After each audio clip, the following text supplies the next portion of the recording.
The town of Dobropillia in Donetsk Oblast was struck by a precisely coordinated Russian assault. 11 Shahed suicide drones, 3 KV-500 glide bombs, and 24 Grad rockets rained down simultaneously. Within minutes, Ukraine's 12th defensive line was declared collapsed, but what Russia didn't realize was Dobropillia had not fallen. It had gone silent, on purpose. As civilians fled through smoke and fire and radar systems blinked off, Russia believed it had secured a fast, surgical victory. Supply depot number 3 exploded into a crater. Communication lines were cut. A school once used as shelter became ground zero. Homes shattered. A main road to Pokrovsk turned into a corridor of fire. Families caught in the escape were reduced to ashes. A child named Nadia was found the next morning still clutching a burnt stuffed animal. The scene was devastation. The Res-K radar was down. Manpad's crews were blind. Command posts were unreachable. And then a final blow. An Orlan-10 drone equipped with LIA-3 electronic warfare systems jammed the town's remaining frequencies, GPS, and coordination. Ukrainian forces became stranded, isolated, lost.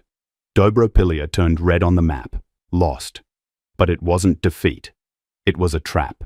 For days, Ukraine's regional command had tracked patterns. Russian assaults always targeted radars and depots first. And this time, they let them.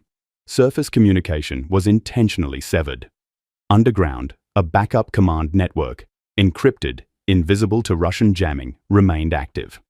Hidden below a destroyed fire station, Ukraine's Skynet system didn't rely on radar. It waited for sound, heat, movement. A Shahed drone that passed overhead unknowingly triggered the activation code.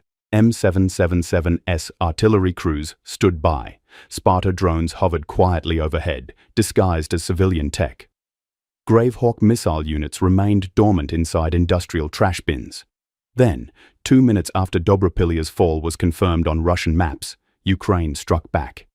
From underground, Rheinmetall air defenses lit up the skies. 1,000 rounds per minute, mesh detonations tearing Shaheds into pieces mid-air. From the west, the Sparta drone deployed a sub-drone, piercing armor in a single calculated dive.